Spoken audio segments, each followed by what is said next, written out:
Standing Order 53, but in particular Standing Order 160. Mr. Speaker, I'm raising this issue so that the leader of government business will provide clarity and certainty to an important for purposes of the Ghanaian economy and fiscal consolidation. Mr. Speaker, Order 1602 provides, maybe I should just read one. There shall be a business committee consisting of members. That's not my interest, but Hansard to look at it. It shall be the function of the committee subject to Order 53, Order of Business, to determine the business of each sitting. There was effort to introduce the E-levy, and for the second reading of the E-levy, to debate the principles of the E-levy. Mr. Speaker, we need to know, earlier on when we adopted the business statement for the previous week, the E-levy we were told would have been introduced tomorrow. And today, as I watch the order of business pursuant to Standing Order 53, I do not see anything relating to the E-levy. Mr. Speaker, on this important matter, there can be no surprises. So we want the leader of government business to lead us to a new bill or Article 106. The bill is gazetted for us to know, or we are continuing wanting under Article 106 to suspend our standing order to take it as a matter of urgency. Rejection of the bill. We don't want to be taken by surprises. So let the leader of government business indicate to us when the bill will come to Parliament and in what form we should anticipate or expect it.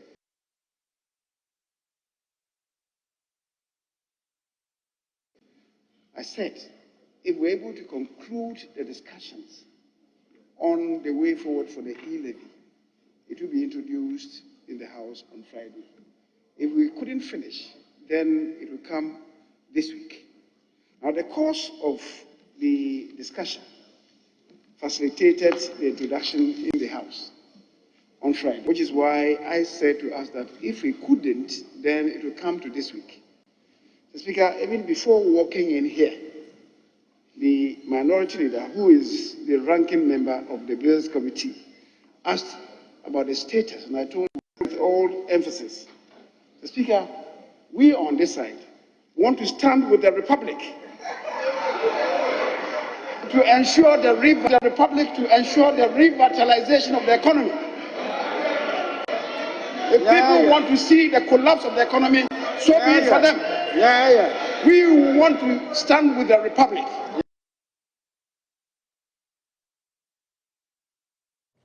Well, here we are. Thank you for staying on the AM show, and we're about to get into our big stories for today. We're going to start with what you just heard, the back of that, and there is the talk as well about the support base for the E-levy. Some saying that 56% of MPP members say they are against the E-levy.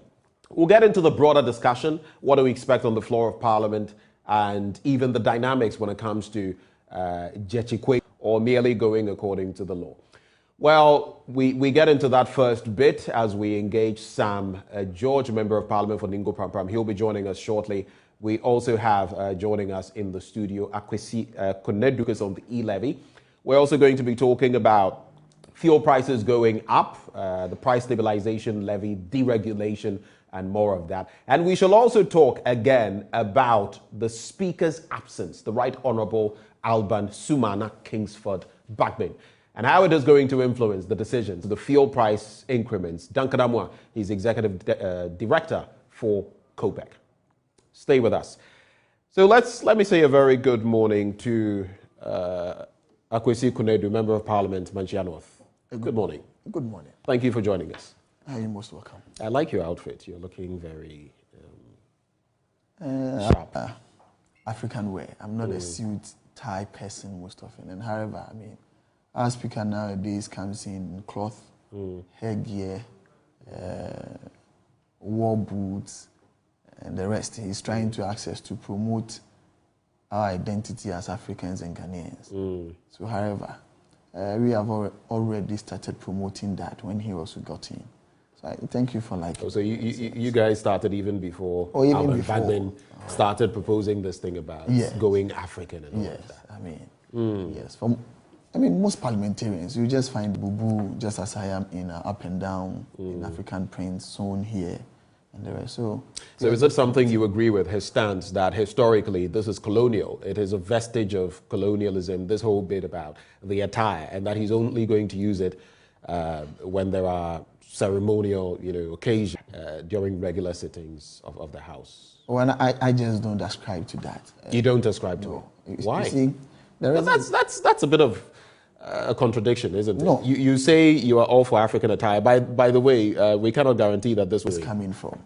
I mean, this is Parliament.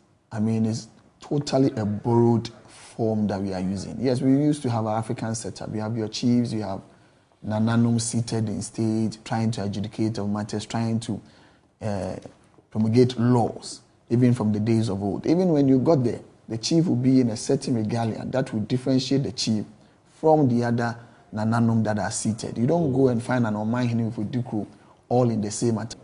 For even seated in state as a Santaman, dressed in the same regalia as other Nananum would have been dressed in. So you don't obviously go on the tangent that it is a colonial relic that we are still trying to promote, and therefore because of that.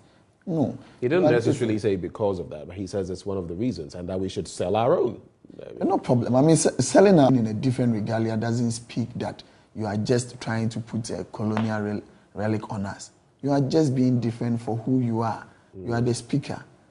You come in different. I mean, it's done everywhere. You don't go and find a judge seated in court. Similarly, the same as lawyers and clerks who come into the courtroom. There must be a certain differentiation. Right. That is why I disagree with him. Not necessarily about him asking us to promote our identity and our culture. Not at all. Right. Yes. Well, thanks for the historical antecedents that you to talk about them. How is Manchia North? Oh, yeah. Let me say a very good morning to Manchia North for Santima. Manchia North is very well. I mean, the people in Manchia North, the constituents, I mean, the confidence they reposed in me over a year ago is so solid. And I'm also trying as much as possible to put in my effort as they anticipate from me, as they expect from me. And as well in Manchia North, I'll take this opportunity to greet my constituency executives and thank them very, very, very much for their support and dedication towards the cause of our duty. Because, now as we have 138, 137, it takes a lot away from us being able to visit our constituency. So you must have your brother's wedding. I only had to leave Parliament probably around 10, set off around 3 a.m. and go to Kumasi at 6:20. Wow. Yes, for the program. And all because you had to be there. In case the E-levy had been tabled, you would have been expected to be there to vote. And on Thursday, I was in Kumasi and I returned on Thursday, and I had to do that on Friday also. So it tells you how it is now. So if you have such dedicated individuals in your constituency who would obviously hold the fort for you and hold the back for you, that we are trying as much as possible to have solutions to them. And I know and I pray that as time goes on, we'll be able to do that. Whilst we are on it, I will just ask for their patience and time, their continuous reminder of the things that we all set for ourselves to be doing, and mind have a hectic time trying to do that. But because they are also in line with us in doing what they've asked us to do, they would obviously also give us a renewal of our mandate. Right. So if I look at your constituents and all of that, I see that you have just around 55, 56,000 of them. Since you took office, what are some of the things that you think you have done that have inured to the benefit of your constituents? I mean, not necessarily. The things that I have done, the constituents do know. Just as you just say, but most of them are not. I mean, it is also said, I know that it just says that you don't just light a candle and put it under the stool, you must put it on top. However, not to sell myself. Ali, security was and is still one of our biggest challenges. So we needed to put in some measures that will help us to curb some of these things. Although we cannot zero eliminate it, we needed to bring it very, very down. That is why I would want to, the Executive Men's Club in Brookroom Estate.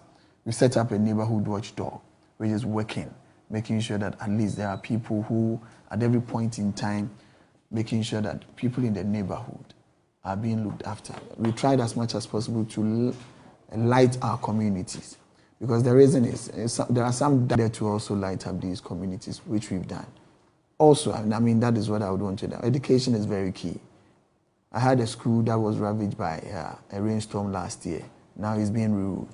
There is a KG at Brookroom Estate where if you go find almost about 48 square feet, that is a problem.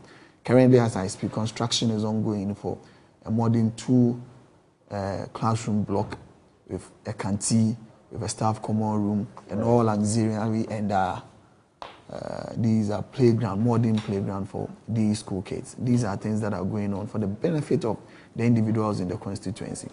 Yeah, so for most of the things that we've done, probably over the period of about 10 months or so, that, as I may put it, the constituents are aware. For us to do is completion of some of these projects. Road construction is still ongoing. Not that I construct roads or bridges, but at least you also facilitate by moving along with it, making sure that you hit the doors where it matters most to call for it to be done for you.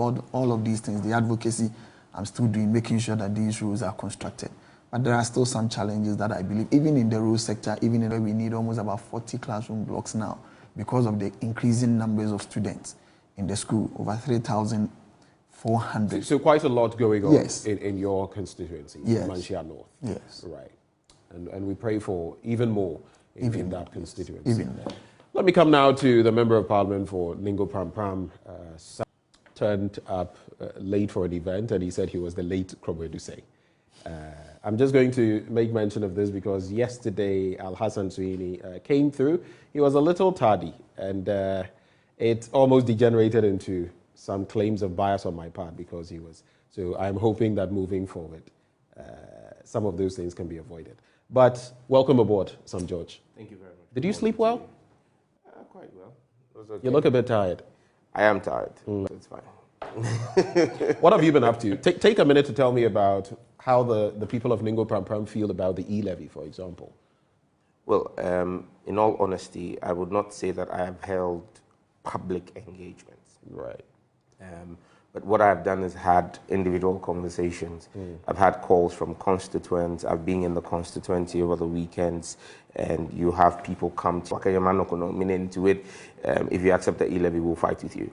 I mean, and so what I can say from the sense of the interactions I've had with people, even though there's been no structured town hall engagement, but we've been meeting people, been at funerals, been at church programs, and everybody seems to be telling you, they're either giving you a thumbs up for what we've done so far to stop the E-levy, or I'm yet to see any constituent of mine who's called me to or sent me a message to say, please go and pass the E-levy. None, not even one, so far, yeah.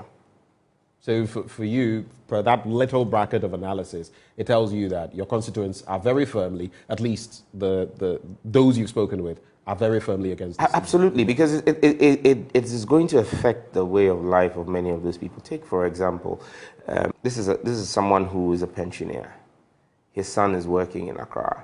If his son were to send him some amount of money, above 300 cedis, he's diabetic and he has BP, to buy his medication. I mean, the son has managed to squeeze to send him 300 cedis. Medication for his life. You're going to be taking out of that money for him. When his son sends him the money, you take 1.75 out of it. When he goes to the pharmacist to buy his medication and wants to pay by Momo, you want to take 1.75 out of it. But his medicine costs 300 cedis.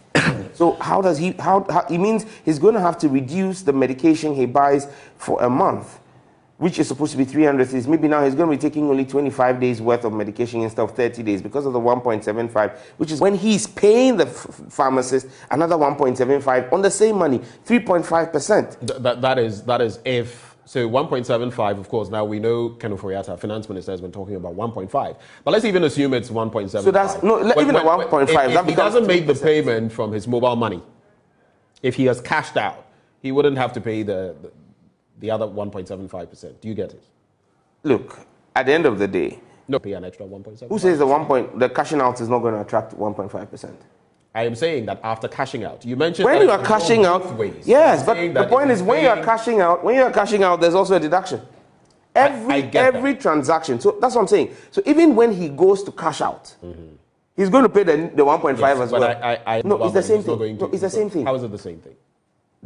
I said 3.5 5%, let's even say 3% because it's 1.5 that has been announced now. 1.5 when it was sent to him, 1.5% when he's paying with Momo. If he's not paying with Momo and he goes to an agent, and he goes to an agent to cash out, that transaction is also charged 1.5%. So it still means that when his son sent him the money, 3%. Back end, right. Still 3%. Whichever ways you go. Look, it's a pickpocket tax. It's a pickpocket tax. Once there's money in your wallet, the government is picking your pocket.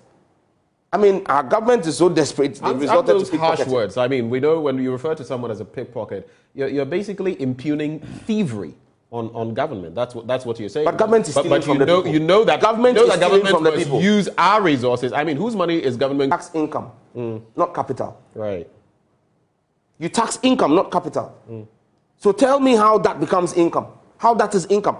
I mean, you cannot possibly explain anyhow. There is nowhere. The Americans you quote, the British, nobody's taxing anybody's capital. Nobody's taxing money in people's pockets. So long as money is in your pocket, the state is stealing from you. That's what this is. But just permit me to run this by Sam George. You talk about thievery in our sub-region. Or in our region, there are countries, with all sorts of digital taxes. Uganda, Tanzania, Kenya, and all of that. I mean, the only difference would be that most of these countries, for those who are implementing service taxes, which is a component of that, those who are doing something like similar to what we are doing, which is something separate from the service tax, are looking at something between 0.2 to 0.5%. Here we are looking at 1.5% as it stands now, not 1.75%. But when you say that other countries they are doing similar things, it's just the rate that is different. What is happening in other countries and what's happening here? What governments have done in other countries is to take a portion of the service tax. Okay? Now, when you look at the service tax in Ghana, take for example, if government said they were going to take 1.75 or even 3% or even 10% of the 1%, the service tax, there wouldn't have been a furore. Because that is a service tax I pay already. So if you're taking it from the service provider. It's hitting me. Absolutely. You're taking it from the service provider, 0.25. Again, that's a hoax. That's a lie. When Ken Ofori-Atta says they've gotten the telcos, I don't know whether the deductions have kicked in yet. No. When they say when they roll out E-levy, the telcos are going to reduce by 0.25. It's a lie. It's only MTN. Vodafone currently charges 0%. So when you say Vodafone has reduced by 0.25, is Vodafone going to be charging negative 0.25? No. But transactions are on MTN. So Chief. I mean, technicalities and finance, it cannot be. If you are saying you've gotten MTN to reduce, you say you've gotten MTN. Don't tell us you've gotten the telcos. Right. There are several telcos that offer that service. Now, apart from the telcos, the MNOs who run mobile money services, several other EMIs exist. There's Hubtel. And there are people who use those services as well. There are also EMIs. So what are we talking about? Now, the point must be made here that, look, when the government says that, when you suggest that they are doing something similar to other countries, it is not the case. There is no country that is charging 1.75 or 1.5 or even 1% as a separate charge from what the service tax is. Right. And so government must just ask itself, and look, let's call a spade a spade. I wonder how the government people, right, they claim that they were going to get 6.7 billion Ghana cedis. As we speak today, they are still calling 6.7 billion. I'm sure if you ask Konedu what the E-levy will give to them, he'll tell you 6.7 billion. And I don't blame him. That's what the finance ministry is talking about.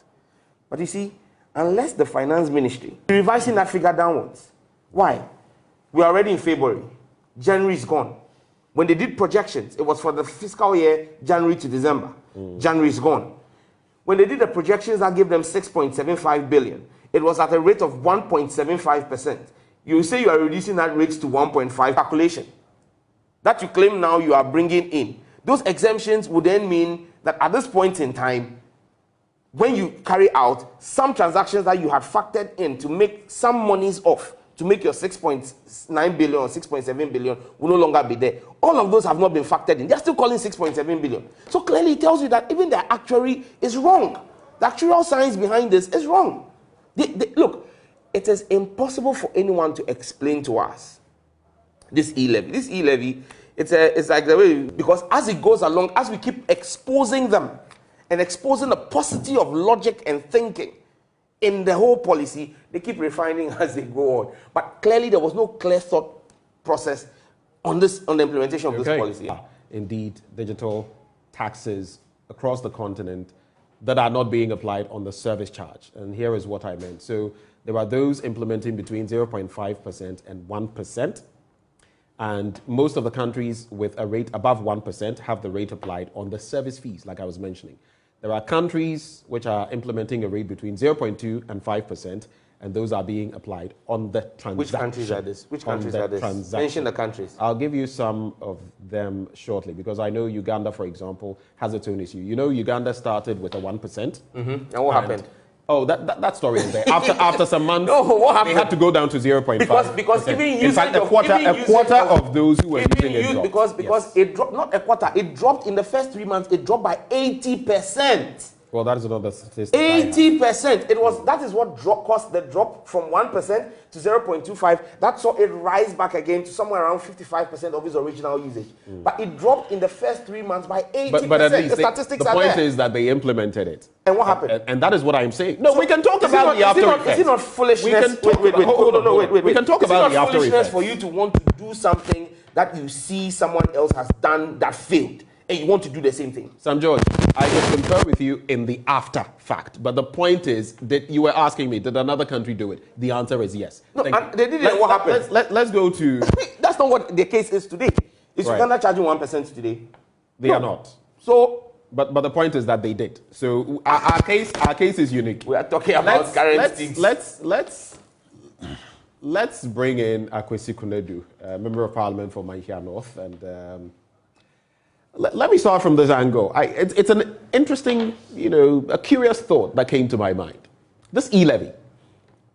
Let's switch places. Let's say Sam George and his NDC are the ones pushing the E-levy. They are in government. And you are in opposition, right? E-levy, as it stands now, 1.5%. How would you have reacted to it? Would you have supported it? Thank you very much. Yes, in the circumstances that we find ourselves, I would. And I would never have used the word foolishness, as my brother here want to use that word. And I'm not quite sure that any constituent of mine will just call me and tell me, I'll fight with you if you support the E-levy for us to have it. I mean, what would have been the alternative? For us to go to IMF, go seek for $1 billion. That would be disbursed for us over 3 years. Then they will come here with their conditionalities as a headmaster in a school. Bring white socks, a black shoe, a yellow tie. Before you are Structural adjustment and working with the Bretton Woods institutions is nothing new. We've been there since what? But must it continue? The 60s, 70s? Yes, but there was slave trade. Why did we for you to do it for yourself?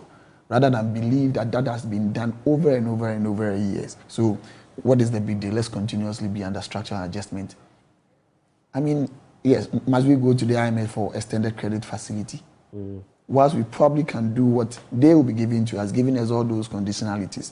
Don't employ, don't do that, cut that expenditure, of which you and I know these expenditures are very, as the head of your family, that you probably need to put your kids in school. There are 2 of them, now one turns up, so your expenditure goes up. So you probably will go to your friend Sam George and ask him for, say, a loan, or for him to come and oversee how you manage your home. Then he tells you, you have 2 kids already in school. One is trying to go, the other one to school. By the time that the other one would have been going to school, there will be no time for that person to go and learn. Even age may have catch up with that person. Is that what we are actually trying to tell ourselves? That is why I would have supported them if they were in power. And we have the current situation we have in the world, not only in our country. Just today, the United States debt has crossed 13 trillion, much more earlier than it was expected to reach there. I mean, what are we trying to say? I mean, it's a total global meltdown. Status over a while, 11 to 12 to 13 trillion. It's always been in that trajectory. So I don't know about crossing 13 trillion. Yeah, they how did. Much of a difference that today. is making. Even today, your own station, Joy News, in the morning, when they went for their BBC, it was said that each person now owes almost about $90,000 in terms of them trying to do that. Saying that when you transfer money, say 300 Ghana cedis to your grandfather for medicine, your grandfather is rich. Nobody is saying so. When your grandfather takes his momo and goes to withdraw money in cash. That is not a transfer. So how does that levy apply on that? We'll be so much agitated against that. But during the implementation, we would have found that, because all that we are trying to do is that we want to sink the entirety of that whole policy, make sure that people do not in any way agree to it. But however, if you go to these pharmacies where they are registered for income tax, where they are registered with the GRA, where they are registered for VAT, and you are paying, or any institution that does that, we must make clear.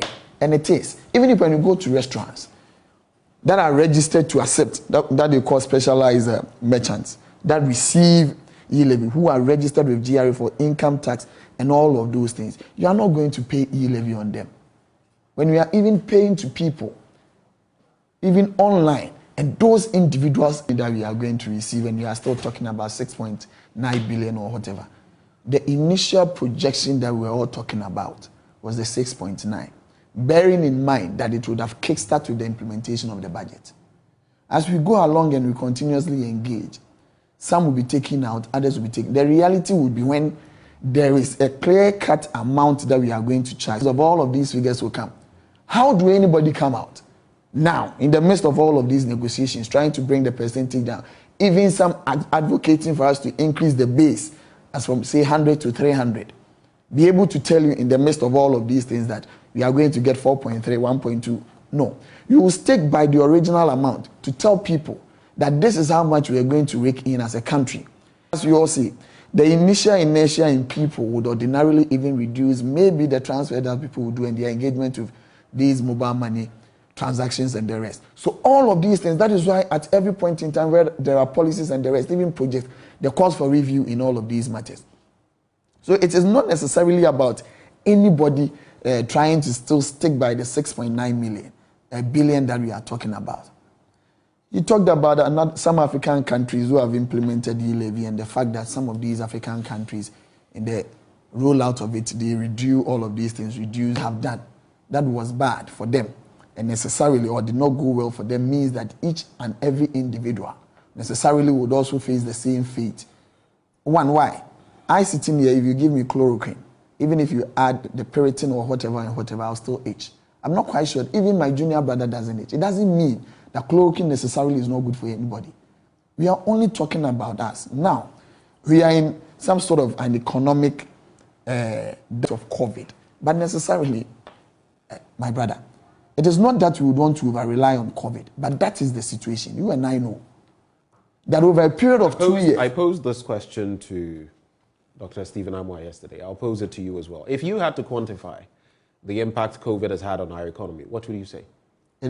I can probably tell you. Let me give you an example. In the year 2020, whilst we projected to grow over 5%, how much did we grow? We grew at 0.4. Look at the African, in paying again. So that quantification, you can even put in the expenditure or the revenue that we're going to get in that year. So even if we projected in that year to rake in, say, about 70 billion, and we grew at 4%, it technically tells you that we aren't even going to have that amount. The countries that grew in negative tells you that even if they have stockpiles of money sitting there, they probably are going to borrow to compensate for even that money that had been wiped up. We are talking about almost about 2 years in our lives. In this country, that we never even had a global economic meltdown like this, a pandemic. But we went to IMF, we had crises on our hand, they were inbuilt here. We are here telling ourselves that if we introduce taxes, it means, my brother used the word julo, which means thief, we probably. But in our facets of life, both direct or indirect, we take taxes from people. Why? Then you sit here and say that even if you take income tax from people, you are stealing from them. Because it's their money that they've earned. They've worked for it. So why are you going to take some from it as taxes that you'd want to use to But there are differences. What are the differences? It's still money that you are taking from some that appear to be one of the don'ts. Then I will tell you, yes. We are? Yes. I would then tell you. You tax my salary even before it hits my account. Then why should we tax? If I then go for my salary, yes, and I put it in my mobile money wallet, yes, and I make certain transactions, and you're going to tax that apart from what is already being slapped on my salary, what would you call that? So why should we even slap taxes on your salary? Argue on that perspective also. That is your money. You've earned it. It's the same thing. Yes, but there are principles on double taxation. You've taxed me once. Why tax me again? This is not principle of double taxation. It has nothing to do with that. Let me tell you something. When you go buy fuel, there are taxes on fuel. Aren't that also principles of taxation, double taxation? The indirect taxes that we pay, and they also double taxes, but we still pay them. It's just because we are at a critical moment that my brother here do understand that for them, the best way is to make sure that they hold the country. And I'm not saying they hold 6 to intend implementing all of these funds that will be rigged in. Will go to the benefit of the ordinary Ghanaian, as they will so put it that they are fighting for the ordinary Ghanaian. The ordinary Ghanaian may have a shift of focus and attention towards the person implementing that and the person benefiting. So therefore, it makes their quest to rise to power maybe a very difficult task for them. That is not fair on their part. Be truthful to yourself. Tell the ordinary Ghanaian. When we went for the IMF bailout some years ago, there were Ghanaians, nurses and teachers who stayed home for more than 3 to 4, 5 years. They could not be employed. But now, if you have had an opportunity, even in this era, that the whole world is even, whilst in the year 2020, government spent on non-productivity because people actually weren't working for about 9 months, but they were still being paid. Those were monies that went to people who actually never did any work during those months because of COVID. Not because they did not want to do, but government needed to make sure that all of these individuals survive. And now we are at a critical juncture that we as people must also come back to help our own selves. Make sure that the developmental challenges that we do have, we are able to meet them. We don't go bring a headmaster onto ourselves who will now be directing us as to what to be doing. Back of COVID, right? Yes, you and I know. There were some times back, just about 9 months or a year ago, that you could not even move about without having a nose mask on. Did we have that previously, say 2 or 3 years ago? It restricted your movement. You were afraid, weren't you? Right. But because of hindsight, now we can sit in the comfort that we have now and then go back, castigate all the efforts that we made during those days to sustain human life. You see, when you want to sustain human life, you do certain things in the spur of the moment to make sure that human life is sustained. Such that when the person has life and strength, the person can then recoup and get back what we may have lost. And that is what the E-levy is here to do. And we must also be looking beyond the immediate hardships that we will go in and be looking at how to sustain ourselves, sustain the economy, sustain the country going forward. Let me just couch this bit right before I bring in some George. You spoke about our debt profile and what it's looking like now, even mentioning the United States. So current figures point to the fact that the debt to GDP ratio of the United States stands at 133.3%. When you look at a country like Japan, one of the world's biggest economies, top 5, 256.9%. Canada, 109.9%. Singapore, 137.9%.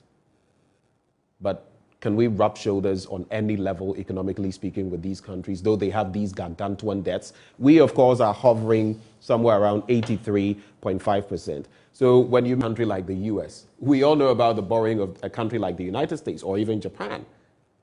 But what are the economies like? How robust are they against the shocks we are facing now, COVID-19, against which we are flailing? So you must put all of those dynamics together when you make such assertions. But the question I want to pose is, with going to the IMF, he is saying that if he were a finance minister, he would be convincing Mr. President that it was about time we went back, that the 6.9 billion Ghana cedi E-levy target cannot be realized, and that there are a lot of exemptions.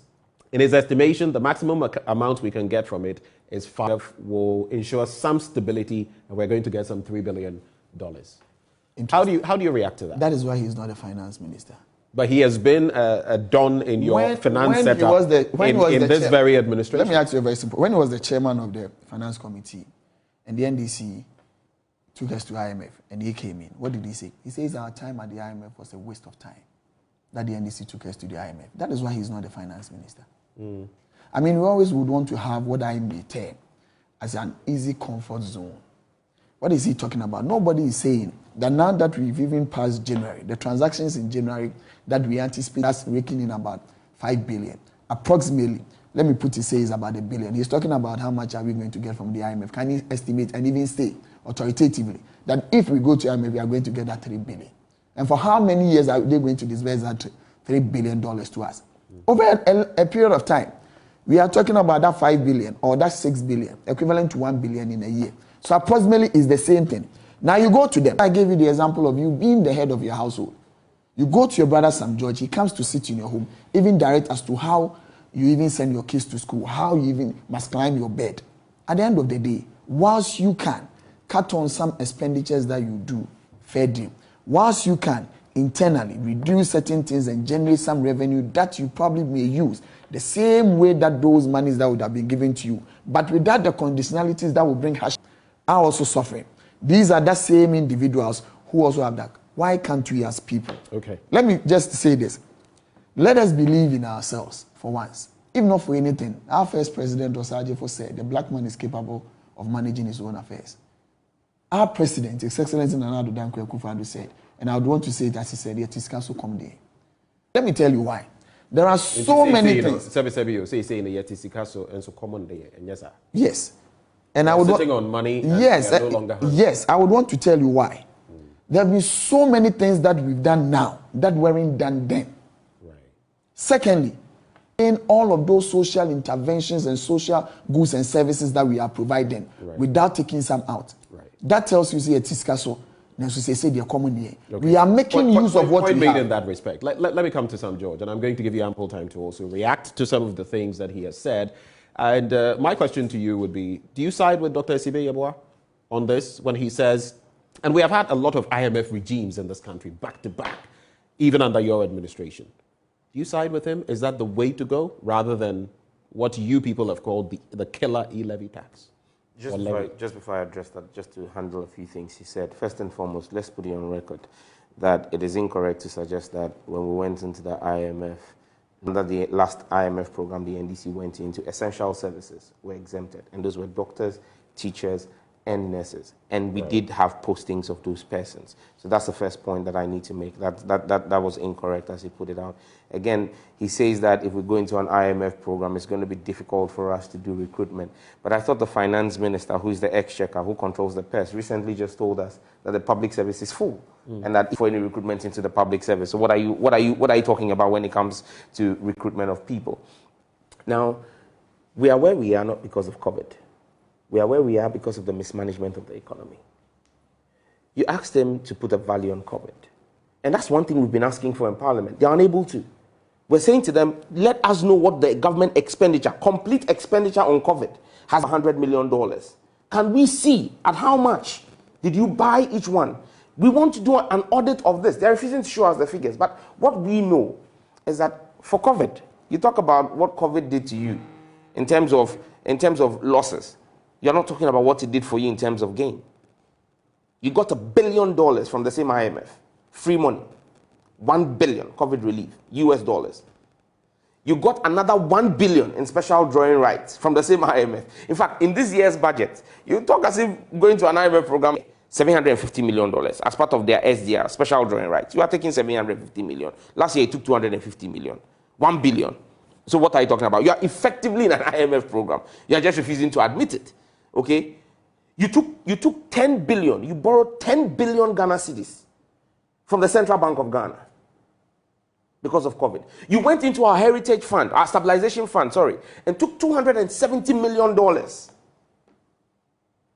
So you don't give me free. Are you saying they didn't give us they free didn't. water and electricity? Do you pay water? Do you pay water bill in your house? I do. And have you seen the increment in your water bill? And what was the explanation given by the information minister? Was it not that the water you took for free, now they are taking the money back from you? Was that not what he said? And after taking that money back from you for 6 months, then they introduced a COVID levy. You don't pay back for. But at least at the time, it was given for free. You see, it is this mentality that makes politicians take advantage of the Ghanaian. What mentality? The mentality that they give you something. The fact is that at the time, it was given for free. I mean, even if we are having to pay for it. But Masa, before Ben, okay. It was free, but we're having to pay for it. What is free that you pay for? How do you pay for something that was free? Salvation is free. Show me how you pay for it. The air you breathe is free. Show me for it. And so when people say we are in this fix because of COVID, gentlemen and ladies, come on. Smell the coffee. We're not here because of COVID. We're here because of your mismanagement of the economy. You've driven this economy into a ditch. And look, the COVID, they paint a picture. Look, COVID has become like the medicine that is sold at Tamale station.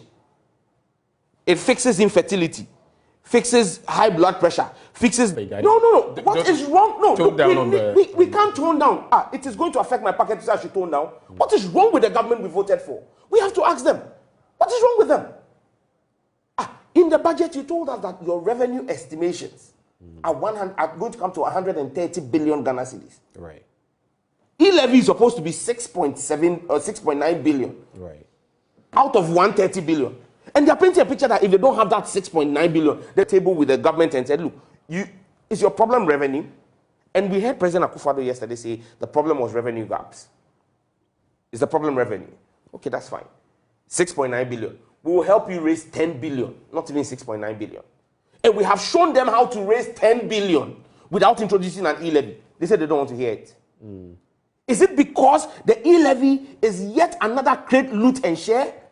If we didn't raise the alarm in Parliament, even before they will introduce the e-levy, even before Parliament will pass it, they had selected a company of their own, changed shareholding to represent persons in government, and then assigned 240 million Ghana cedis, $40 million to that company to collect e-levy. I mean, if this is not thief, the people of Ghana in the eye, are you going to tell us, really, that looking at our portfolio currently when it comes to debt, if you were in power at this time, you would actually push for going to the IMF as against an e-levy so that locally we can mop up funds and take care of our business rather than go to the IMF and whatever the conditionalities may be, have to suffer the brunt of that? Is that what you're saying? I look the people of Ghana in the face and say to them, if the NDC was in power, we wouldn't have run the economy into this ditch. That has brought us here. That is the hole they are trying to fix. Look, Kwadwo made reference to the US and co. How are they stimulating their economies post-COVID? Are they taking from people or giving people stimulus? In those economies, they are handing out checks, cash checks, to their citizens as a way of re-kicking their economies after COVID. We are relying on economies in ICU and you are still taking blood from an ICU patient to go and put in a blood bank. You use the example of a family man and say that if we go to the IMF, it's like bringing someone into your family house. But if you are a father who has taken the money for your children's school fees and their food to go and do cha-cha, and now your children are hungry and you come to me, and I'm saying to you that I will give you money to feed your kids, but I'm not going to give it to you because you're an irresponsible father. Because when you took your salary, instead of taking care of your kids, instead of feeding your kids and putting a roof over their head, you used it to go and drink beer and gamble. And now your children are sleeping hungry. So because of the love I have for your children and your family, and even you yourself, despite your irresponsibility, you go back because it's an addiction. We can't necessarily vouch, though. I mean, the IMF programs, we can't necessarily vouch. We've taken sums from the Bretton Woods institutions that we've not been justifiably able to account for in terms of the reasons we went for them. I mean, that's a non-starter when it comes to conversation. So the whole bit into the wastage could happen, even if we went to the IMF. Not necessarily. Those are the things that have affected your rating. Those are the things that form the benchmark for you to have been able to go out and say, my economy is B+ or B rated. As we speak today, Standards & Poor's, Fitch, are about to downgrade Ghana from B- to C, to a CCC, which is toilet paper status. In terms of, really say you love this country.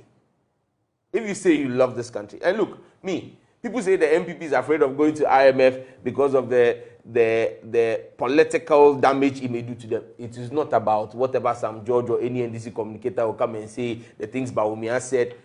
MPP, do you think MPP cares about those things? They don't care about those things. They don't care. And some of our friends in the media crowd will not even discuss it. They'll properly to the IMF. And we will get to see the rot, the gogomi that's inside. We will see it. The rot, that is the maggots that have infested our books, we will see. And that is what they are trying to cover. They don't want to go for proper scrutiny and proper audits of our books. Because at that time, we will then see what the true COVID expenditure has been. What is the hole we found ourselves in? How deep is that hole? How wide is that hole? We will see. That's what they're afraid of. Akwesi, so he is suggesting a cover-up You're trying to use some of the question for you. Isn't that even an indictment on him as a member of parliament to tell me that up until we go to the IMF, we cannot have proper audit of our books? You said that the E-levy based on the Economic Times. He is saying the IMF based on the Economic Times, and that is corroborated by your own Dr. Osei-Yeboah. That we should go to the IMF. Yes. Otherwise, the country, we should not be able to run the country. It's an alternative. Why should we take that alternative? When we have a choice, tells us that we should go to the IMF so that we can have proper audit of our books. Why? I don't think that's what he said. He says you are He says afraid we are to go afraid. to the IMF let me tell because you, they will audit your books properly. Let me tell you one thing. It is under their watch that they misreported to the IMF, and we're fine. We're all in this country. So that whole mentality of them knowing very well that whenever they are there, they cannot report well. They feel like that is what each and every person will do, the same thing. Please, we are not interested in all of those things. We are interested in making sure that this country runs and runs well on its own steam. We cannot continuously always be over-reliant on other people for our own sustenance. We must as people. That is why, remember I told you, we sit here with the benefit of hindsight and believe that some expenditures that were made then in 2020 during the peak of COVID were either outrageous or, let me put it, whether they were insane or whether they know. The face shield, not the nose mask, costed a piece 50 Ghana cedis then. Now, it's even given for free. But at that time, we needed it. So assuming that you had gone to buy a nose mask, that shield, that spectacle shield for 50 Ghana cedis then, and now Sam comes to sit here and tells you that you made record was in short supply of all of these things, and we are trying to make means as to get some to protect the lives of this country and making sure that people were able to leave school. Children, when they reopened school, could have gone to school and the rest. And you sit here with that hindsight. It is out of all of these things that as a country, we went into 5 years of almost doom so under them, but we still paid electricity whilst we were buying diesel. Okay. We've forgotten about all of these things. I'll come to you with my other substantive question, but let's look at some of what you've been sending us on social media.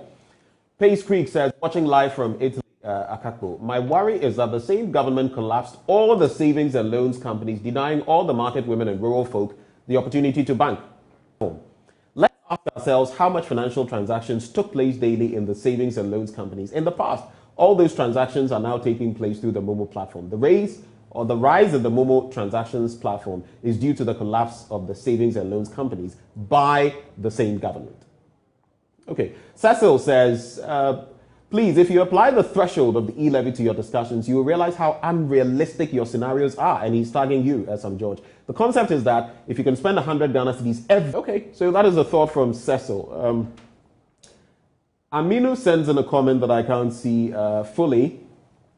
Okay, so Emmanuel says, I asked what type of tax is the E-levy? It's a levy, actually. Are our capital going to be taxed? Are our savings going to be taxed? That's what you're asking.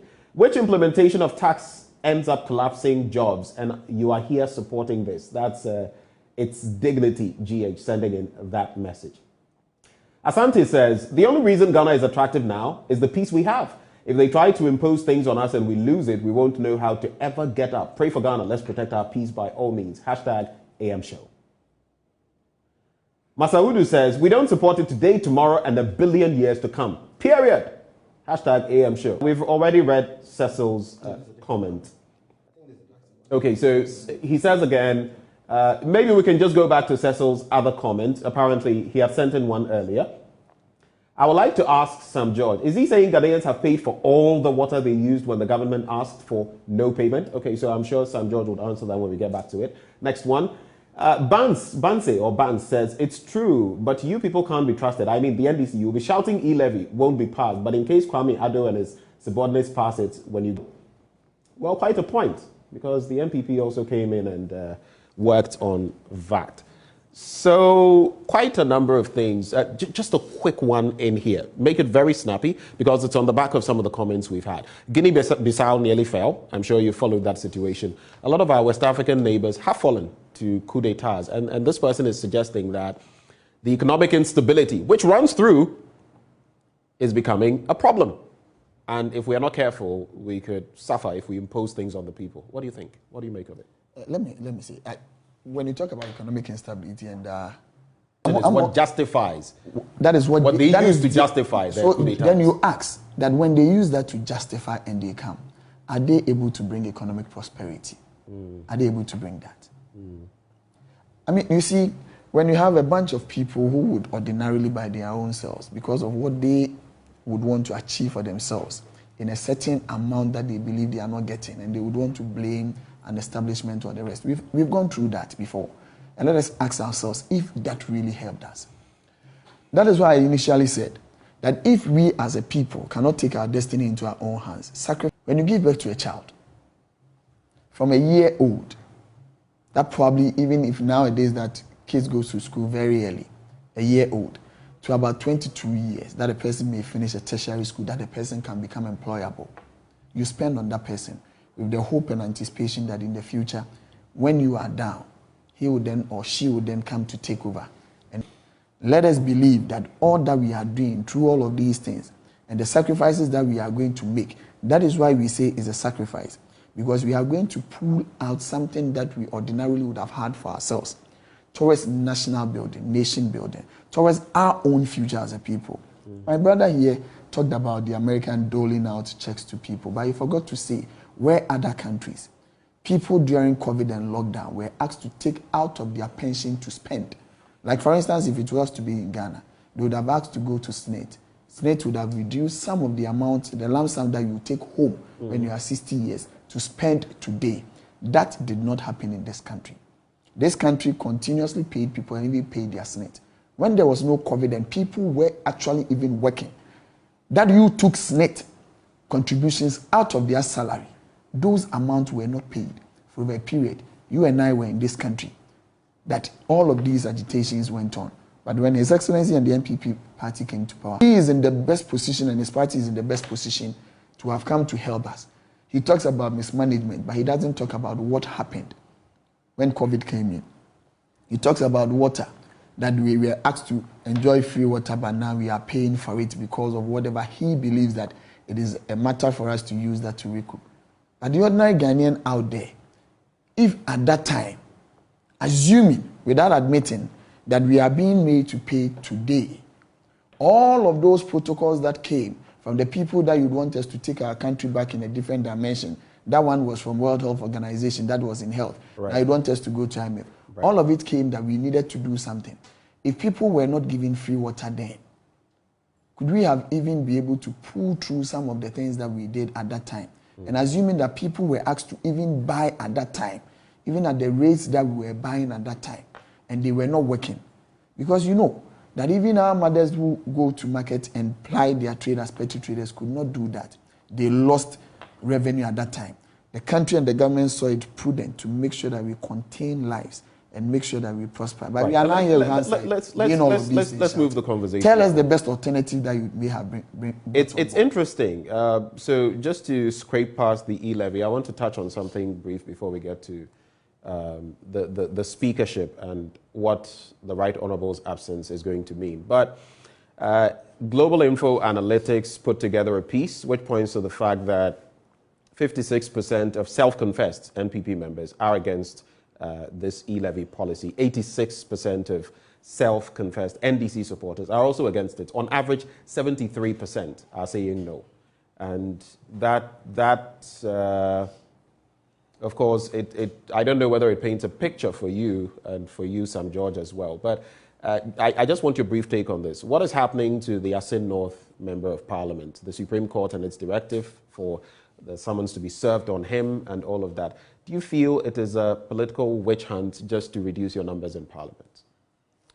Well, I mean, on the infographics thing you just spoke about, it's obvious what the thinking of the ordinary Ghanaian is, and even with the messages that came through. But I want us to focus on that. Yeah, it just tells us what the thinking of Ghanaians are, reference the E-levy, and I think that government should just listen to the Ghanaian people and find alternatives. There are several alternatives. If you give me time, I could give you, off the top of my head, like 3 different alternatives to the E-levy. Owing to time, I would like us to... But on the issue of the Asin North, gentlemen, it's obvious what government is trying to do and how they're working the machinery of state to see how they Working the use machinery of state. Are you suggesting the judiciary is in bed with the executive?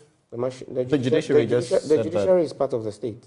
It's part of the state, just like the legislature. The state is made up of 3 arms: executive, legislature. There's separation of powers. But it is still the judiciary doesn't exist outside the state. It exists within the state. Yeah. And But it's part of the I'm pointing machinery out of to you. state. We can go back to our teachings on Montesquieu and the separation of powers and all of that. It happens. I mean, we know what it is. I get where you're coming from, and it's because of how you're thinking about what I said. I said the machinery of state. And you see, unfortunately, it is because of what we have seen happen under this government that your mind will immediately go there. That when I say machinery of state, I'm seeing the judiciary as a working of the executive. No, I didn't say the machinery of the executive. I said the machinery of state.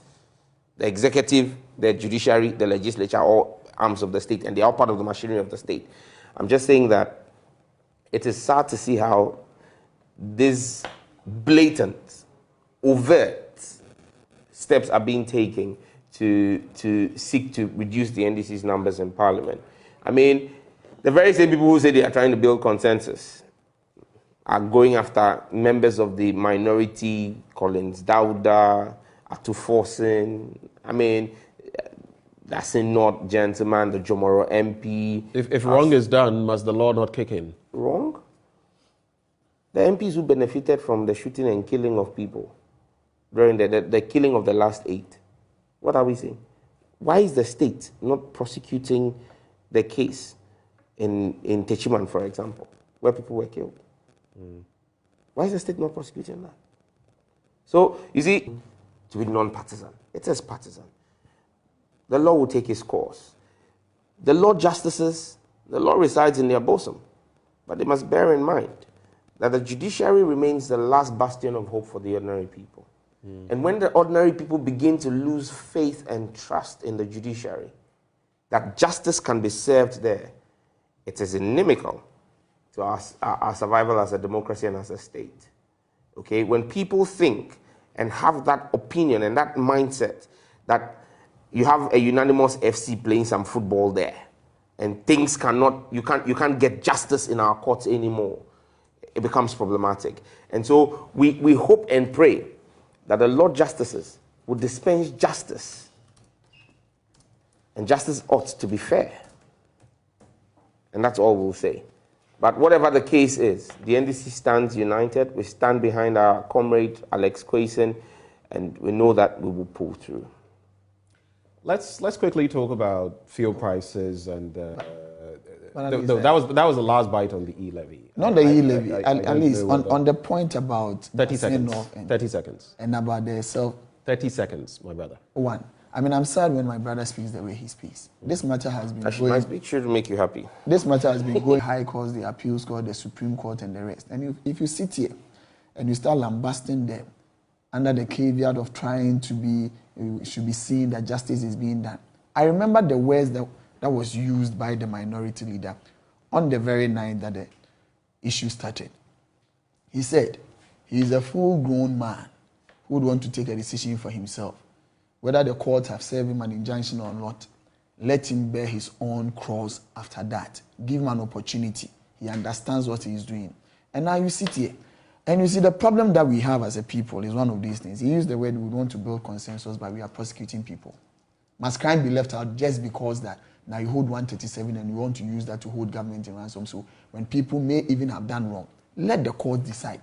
Let us not start doing all of these things that the ordinary Ghanaian say when you. We'll leave it there. Let the court decide. We'll leave it there. Let the court decide. As some judge, that when he loses faith in the court, but he should not be speaking for people that having and recovery levies. The National Petroleum Authority has indicated its decision to restore the PSRL on petrol, diesel, and liquefied petroleum gas. Those who deal in liquefied petroleum gas have said that this is going to even let some of those who purchase from them opt for charcoal.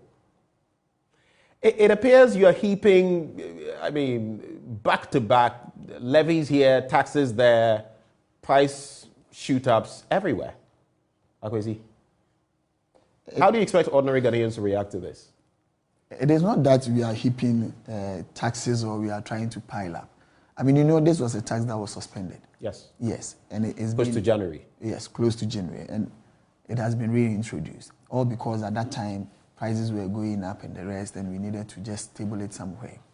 But however, I mean, you and I know that some of these prices and the combining effect of all of these things, most of it are outside the realm of government, because you and I, in somewhere in the early 2000s, asked that we go to deregulation, that we should give it to the ordinary Ghanaian, the commercial people who brings in their own fuel to be able to determine the price at fair market value, so that we all will not be experiencing where we have shortages and the rest. And people would also have the desire to do what? To be able to bring in these fuel into trade.